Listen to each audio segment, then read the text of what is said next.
साथियों नमस्कार। देश में चुनाव चल रहा है। आज हमने उचित समझा कि मैं लोकतंत्र के विषय में कुछ चर्चा करूंगा। आपको मालूम है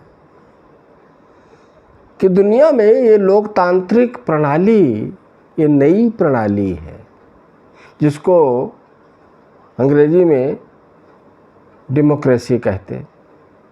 पहले क्या होता था? पहले राजशाही थी। मतलब आज जो राजा है कल उसका बेटा या बेटी ही राजगद्दी में बैठेगी, ये प्रणाली थी। लेकिन आप समझे मैं ये विषय से विषयांतर हो जाऊंगा यदि मैं उसकी चर्चा करूं। बहुत लड़कर संघर्ष करके इस दुनिया के लोगों ने ये नई प्रणाली जो प्रजातांत्रिक प्रणाली है, जो डेमोक्रेटिक ये फॉर्म है, अब उसको पाया है।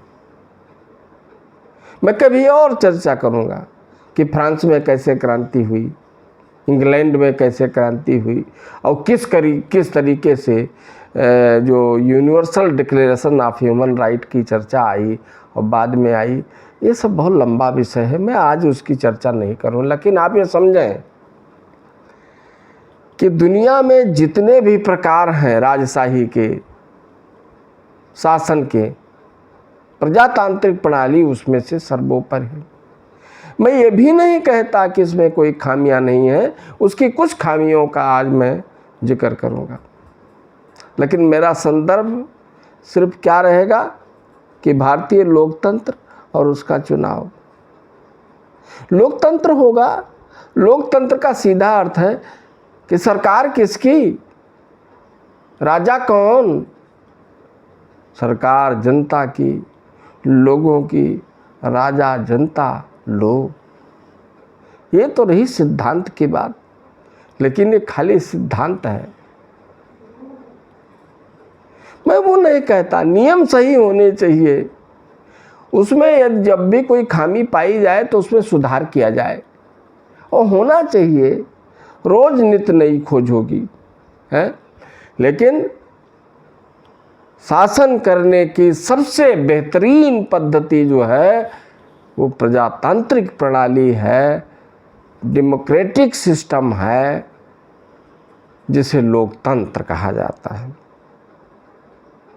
मेरे ख्याल से परिभाषा में इतना काफ़ी होगा। आप समझें, भारतीय परिप्रेक्ष्य में समझें। आप समझें, जब भी हम लोकतंत्र की बात करते हैं हम कहते हैं क्या जनता होगी राजा? तो जनता कैसे होगी राजा? सभी विधानसभा लोकसभा में बैठेंगे क्या? नहीं, चुनकर भेजे जाएंगे। तो जब भी हम उनके मूल तत्वों की बात करेंगे तो होगा प्रतिनिधि, उनका दल, चुनावी खर्च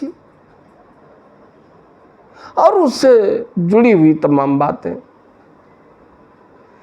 ये सब इतने भयंकर और विशाल विषय हैं कि जिन पर जितनी भी बात कही जाए वो कम है। लेकिन आज के संदर्भ में मैं इतना ही कहूँगा कि आप समझें कि चुनाव कितना खर्चीला है, प्रतिनिधि कितने अच्छे हैं और दल कितना पारदर्शी है। ये तीन बिंदुओं को आप समझें। अभी इलेक्टोरल बॉन्ड का एक खुलासा हुआ है, आप समझे। ठीक है, चुनाव में खर्चा होता है, तो जो खर्चा दे रहा है कौन दे रहा है? आपको क्या लगता? यदि किसी दल को कोई आतंकवादी स्पॉन्सर कर रहा है या जो खर्चा दे रहा है, तो क्या उसकी छाप उस अमुक दल पर नहीं पड़ेगी? और यदि किसी आतंकवादी से, किसी चोर से, लुटेरे से, असंदिग्ध तत्वों से लेकर के कोई दल खड़ा होगा, उसका प्रतिनिधि खड़ा होगा, ये तो चुनाव लड़कर जीतेगा, वो सरकार बनाएगा, तो सरकार जनता के विश्वास पर कितना खरा उतरेगी। मैं किसी का नाम नहीं लूंगा, मेरे और मेरे जैसे लोगों के मन में पीड़ा है। आप समझें, इलेक्टोरल बॉन्ड के खुलासे से पता चला है कि उन कंपनियों ने भी चुनाव में फंड मतलब चंदा दिया है जिनकी कंपनी कोई फायदा कर ही नहीं रही थी। समझे, ये तो हुई चुनावी फंडिंग की बात। आप समझे ना, जेल के अपराधी, हत्या, लूट खसोट, अपहरण के अपराधी यदि चुनाव के दंगल में प्रतिनिधि के रूप में उभरेंगे और वो संसद में जाएंगे तो वो किस प्रकार का आचरण करेंगे। ये सब प्रजातांत्रिक प्रणाली की खामियां हैं। साथियों, क्या क्या कहा जाए, लेकिन जनता के हाथ में चाबी है। मेरी अपील है कि ऐसे लूट खसोट अपराधी आचरण विहीन लोगों को आप अपने मतों से नकारें, उनको वोट न दें, उनके चाल चरित्र को परखें, देखें, समझें, और यदि वो काम के काबिल नहीं है तो उनको अपने मत से हराने की कोशिश करें। विषय इतना लंबा है कि इस पर जो कुछ भी बोलूं कम है, लेकिन फिर भी मैं एक अंतिम अपील के साथ कि आप जब भी मतदान करें, मतदान पहली चीज तो मतदान आप जरूर करें। एक दूसरा, प्रतिनिधि देखें, उसके चाल चरित्र सबको परखें, उसके दल को परखें।